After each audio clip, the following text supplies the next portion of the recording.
Hello everyone. आज जो हम डिस्कस करने वाले हैं वो है मेल रिप्रोडक्टिव सिस्टम। और ये male reproductive system class 10th के लिए स्पेशली है, लेकिन क्लास 12 के स्टूडेंट भी इसको थोड़ा बहुत रिफ़र कर सकते हैं अपने बेसिक नॉलेज के लिए। तो जनरली यहाँ पे हम क्लास 10 के बारे में डिस्कस करेंगे। क्लास 10 का सिलेबस जो जो कवर कर रहा है कि वो मेल रिप्रोडक्टिव सिस्टम में क्या क्या उन्हें पढ़ना है और क्या क्या नहीं पढ़ना है। तो यहाँ पे अगर आप डायग्राम देख लो तो डायग्राम से सारी चीज़ें बिल्कुल क्लियर हो जाएगी कि मेल रिप्रोडक्टिव सिस्टम क्या है, ये क्या क्या चीज़ कैरी करते हैं। इनमें जो अलग अलग चीज़ें हैं जस्ट लाइक स्क्रोटम, टेस्टिस और यूरेथ्रा, तो इनका क्या क्या फंक्शन है, तो इनके बारे में हम डिटेल स्टडी करेंगे। तो आपके सिलेबस में जो है आपको जो देखना है कि मेल रिप्रोडक्टिव सिस्टम में सबसे पहली चीज़ कि मेल रिप्रोडक्टिव सिस्टम क्या क्या चीज़ें कंसिस्ट करती है अपने अंदर। तो शुरुआत हम करते हैं टेस्टिस से। ओके, ये आप देख रहे हो मेल जो रिप्रोडक्टिव सिस्टम है। और मेल रिप्रोडक्टिव सिस्टम में ये जो स्क्रोटम है, स्क्रोटम जनरली एब्डोमिनल कैविटी पे पाई जाती है। जितने भी जेनाइटल एरिया होते हैं वो एब्डोमिनल कैविटी में पाई जा रही है, चाहे वो मेल की बात हो या फिर वो फीमेल की बात हो।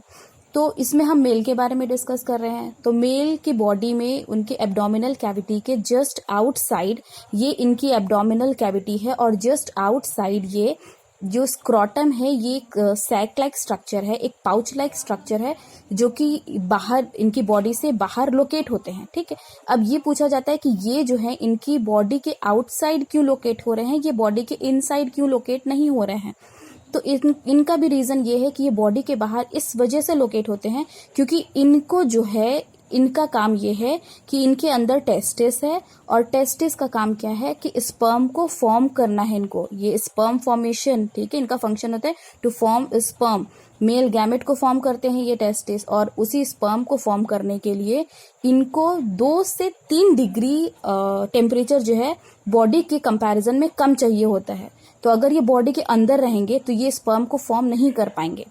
ठीक है, जैसे सपोज 37 डिग्री सेल्सियस अगर हमारी बॉडी का टेम्परेचर है, तो अगर इनको 37 डिग्री सेल्सियस पे छोड़ दिया जाए, अगर इनको इनसाइड कर दिया जाए, तो ये स्पर्म को फॉर्म नहीं कर पाएंगे।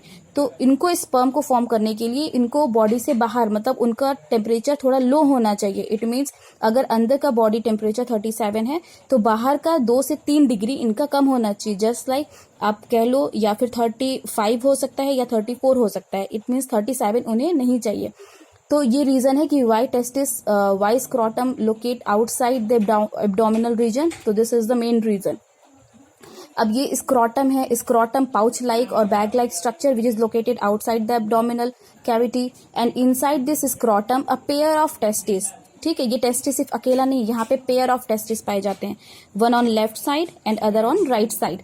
तो यहाँ पे आपका सेक्शनल व्यू है, तो ये आप यहाँ से सिर्फ एक ही दिखेगा, लेकिन अगर आप ये वाला देखोगे तो ये आपको ये पेनिस दिख रहा है और इनके साइड साइड में ये टेस्टिस दिख रहे हैं। और ये टेस्टिस किसके अंडर लोकेट हो रहे हैं, ये स्क्रोटम के अंदर लोकेट हो रहे हैं। ठीक है, तो ये स्क्रोटम हो गया, स्क्रोटम के अंदर क्या हो गया, टेस्टिस हो गया। और टेस्टिस से जो पाइप लाइक स्ट्रक्चर जाती है इनको हम कहते हैं वॉस डिफरेंस। ओके, तो जो क्लास 10 के स्टूडेंट को देखना है कि इनमें कौन कौन सी चीजें हैं जो बहुत इंपॉर्टेंट है। सबसे पहला तो चलिए आपका टेस्टिस हो गया, जो कि अकेला नहीं है, वो पेयर में पाया जा रहा है, one on left side and other on right side. और ये टेस्टिस कहाँ लोकेट है, इनसाइड स्क्रोटम। तो सेकंड ये हो गया आपका। अब जब ये मूव करता है, ठीक है, इनका क्या काम है, स्पर्म को फॉर्म करना। जब ये स्पर्म को फॉर्म करेंगे और ये यहाँ से मूव करेगा, ठीक है, और ये जो पाइप लाइक स्ट्रक्चर है इनको हम बोलते हैं वॉस डिफरेंस। ओके, अब वॉस डिफरेंस इस तरह से ये यहाँ से आप देख रहे हो, यहाँ से ये मूव करता आएगा इनके यहाँ पे इस तरफ। ठीक है, अब यहाँ पे जो है, यहाँ पे आप देखोगे तो क्या बोलते हैं, 2 एसेसरी ग्लैंड प्रेजेंट हैं। Accessory gland it means additional gland, additional जिनका थोड़ा बहुत रोल है इसमें। तो वो एडिशनल कौन कौन से हैं, एक हो गया आपका प्रोस्टेट ग्लैंड हो गया, ठीक है, और एक हो गया आपका ये जो ये दिख रहा है, ये पेनक्रियास की तरह बिल्कुल स्ट्रक्चर, ये हो गया आपका seminal vesicle. Okay, seminal vesicle. तो प्रोस्टेट ग्लैंड और सेमिनल वेसाइकल, और साथ साथ में यहाँ पे एक बल्बो यूरेथ्रल दिया हुआ है। ठीक है, अगर आप इनको देखो, बल्बो यूरेथ्रल, ये इधर बल्बो यूरेथ्रल ग्लैंड है। ठीक है, यहाँ पे जो है ये सेमाइनल वेसाइकल है, और यहाँ पे अगर आप देखोगे ये जो सिंगल है, ये सिंगल है। सेमाइनल वेसाइकल पेयर में होते हैं, लेकिन ये जो प्रोस्टेट है ये सिंगल है। सेमाइनल वेसाइकल पेयर में होते हैं, बल्बो यूरेथ्रल आपका पेयर में रहेगा, लेकिन ये जो प्रोस्टेट है वो सिंगल है। तो ये क्या होता है कि जब यहाँ से स्पर्म जब पास होने लगता है ना, तो स्पर्म जब यहाँ से पास करेगा तो सेमाइनल वेसाइकल अपने सिक्रीशन को स्पर्म को देगी, प्रोस्टेट ग्लैंड अपने सिक्रीशन को स्पर्म को देगा, बल्बो यूरेथ्रल ग्लैंड अपने सिक्रीशन को स्पर्म को देंगे। तो ये सारे जो एसेसरी ग्लैंड्स हैं, चाहे वो सेमाइनल हो, चाहे वो प्रोस्टेट हो, चाहे वो बल्बो यूरेथ्रल ग्लैंड हो, ये सारे अपने सिक्रीशन किसको देंगे? स्पर्म को देंगे। और वो क्या करेगा? स्पर्म को न्यूट्रिशन देगा और साथ साथ में इनकी मोटिलिटी को, इनकी मोबिलिटी को, मतलब वो इजीली मूव कर सके यूरेथ्रा में, ठीक है। तो ये इनकी मोबिलिटी को बढ़ाने के लिए अपने सिक्रेशंस को देते हैं, ओके। और उसके बाद जब ये सारे सिक्रेशंस स्पर्म को मिलेंगे तो स्पर्म फिर यहाँ से मूव करेगा। और सेकंड जो आपको देखना है वो है क्या? Urethra, okay. It passes through urethra, okay, and this urethra is covered with a muscular structure, जिनको हम क्या बोलते हैं? पेनिस बोलते हैं।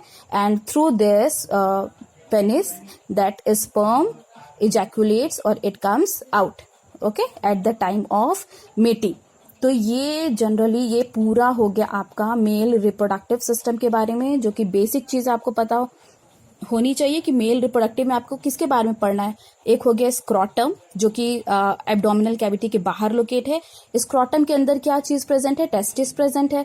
टेस्टिस का काम क्या है? टेस्टिस का फंक्शन ये है कि ये स्पर्म को तो फॉर्म करते ही करते हैं, स्पर्म के साथ साथ ये हार्मोन को भी फॉर्म करते हैं। और वो हार्मोन कौन से हैं? Testosterone, okay. अब ये इस हार्मोन का फंक्शन क्या है? टेस्टोस्टेरोन हमें पता है ये मेल सेक्स हार्मोन होते हैं और इनका काम होता है कि ये जो प्यूबर्टी के टाइम पे बॉयज में जो सारे चेंजेस आते हैं, वो सारे चेंजेस किनकी वजह से होते हैं? ये टेस्टोस्टेरोन की वजह से होते हैं, ओके। तो ये टेस्टोस्टेरोन कहीं ना कहीं स्पर्म को रेगुलेट भी करता है और साथ साथ में प्यूबर्टी के टाइम पे जितने भी बॉयज में चेंजेस आते हैं वो सारा टेस्टोस्टेरोन की हेल्प से ही होता है। तो इनका टेस्टिस का दो फंक्शन हो गया, to produce what? Male gamete, that is sperm. Sperm क्या है? मेल गैमेट ही है। और टेस्टिस का एक दूसरा फंक्शन क्या हो गया? That it forms a male sex hormone, that is testosterone. तो ये टेस्टिस का फंक्शन हो गया। और जब ये सिक्रीट करेंगे स्पर्म, तो स्पर्म ये पास करेगा कहाँ से? ये वॉस डिफरेंस से पास करता है, ओके। वॉस डिफरेंस से पास होते होते ये कहाँ आएगा? यूरेथ्रा के पास आएगा। लेकिन यूरेथ्रा से पहले ये इतने ग्लैंड से मिक्स होके सारे सिक्रेशंस को लेता हुआ यूरेथ्रा के पास आता है। अब वो एसेसरी ग्लैंड, एडिशनल ग्लैंड कौन कौन से हैं? एक हो गया सेमाइनल वेसाइकल, एक हो गया प्रोस्टेट ग्लैंड और एक हो गया आपका बल्बो यूरेथ्रा ग्लैंड। ये सारी चीजों का सिक्रेशन लेता हुआ वो आया यूरेथ्रा के पास और मीटिंग के टाइम पे, कॉपुलेशन के टाइम पे यहाँ से स्पर्म जो है इजैक्यूलेट हो जाता है फीमेल वेजाइना और फीमेल बॉडी में, ओके। तो ये है आपका मेल रिप्रोडक्टिव सिस्टम का एक्सप्लेनेशन कि क्या क्या चीजें कंसिस्ट होती है और किसका क्या फंक्शन है। तो अगर आप इनका ये डायग्रामेटिक व्यू देखोगे साइड साइड में, तो ये हो गया पेनिस, ठीक है। पेनिस के अंदर ये क्या हो गया? ये हो गया यूरेथ्रा हो गया, ओके। जब आप देखोगे ये टेस्टिस, हम इनको उठाते, एक टेस्टिस को उठाते, ठीक है, एक टेस्टिस, ये टेस्टिस हो गया। तो ये टेस्टिस से क्या? ये स्पर्म को फॉर्म करेंगे। स्पर्म को फॉर्म करने के बाद आप देखो ये यहाँ से जाएगा, कहाँ जाएगा? ये वॉस डिफरेंस, जो हम लोग यहाँ पे देख रहे थे ना, वॉस डिफरेंस साइड में, ये यही वॉस डिफरेंस है। वॉस डिफरेंस के पास गया और वॉस डिफरेंस के बाद होते होते ये कहाँ चला आया? यहाँ पे, ठीक है। और यहाँ पे जब ये आएगा, वॉस डिफरेंस से होते होते जब यहाँ पे आएगा, तो यहाँ पे कौन कौन से सिक्रेशन इनको मिल रही है? एक हो गया सेमाइनल वेसाइकल की सिक्रेशन मिल गई, और उसके बाद क्या हो गया? प्रोस्टेट ग्लैंड की सिक्रेशन मिल गई, और उनके बाद छोटा सा क्या हो गया? ये बल्बो यूरेथ्रल। उनकी इन तीनों एसेसरी ग्लैंड्स की सिक्रेशन इनको मिल गई और साथ साथ में ये आ गया यूरेथ्रा में। हाँ, मेल में आपको एक चीजें याद रखनी है, जो यूरेथ्रा है ये कॉमन पैसेज है, ठीक है। यूरेथ्रा जो है कॉमन पैसेज है। किसका कॉमन पैसेज है? ये कॉमन पैसेज है यूरिन का भी, ठीक है। और यूरिन के साथ साथ ये किसका कॉमन पैसेज है? स्पर्म का भी। यहाँ से यूरिन भी एक्सक्रीट होती है और यहाँ से स्पर्म भी इजैक्यूलेट होते हैं। तो अगर आप यहाँ पे देखोगे ये यूरेटर आ रहा है, ठीक है। यूरेटर कहाँ से आता है? यूरेटर ये किडनी से ही आ रहा है ना। किडनी के क्या करेगा? ये पूरे जितने भी हार्मफुल वेस्ट है इनको लेता हुआ आ रहा है। तो यहाँ से स्पर्म आ रहे हैं और यहाँ से ये क्या हुआ? हार्मफुल वेस्ट यूरिन आ रहे हैं, ठीक है। और दोनों जाके कहाँ मिलेंगे? मेन यूरेथ्रा में। तो यूरेथ्रा जो है कॉमन पैसेज हो गया किसके लिए? यूरिन के लिए भी और स्पर्म के लिए भी, ओके तो आई थिंक ये मेल रिप्रोडक्टिव सिस्टम जो है अब आपको क्लियर है. So in next video will discuss about a female reproductive system. Thank you.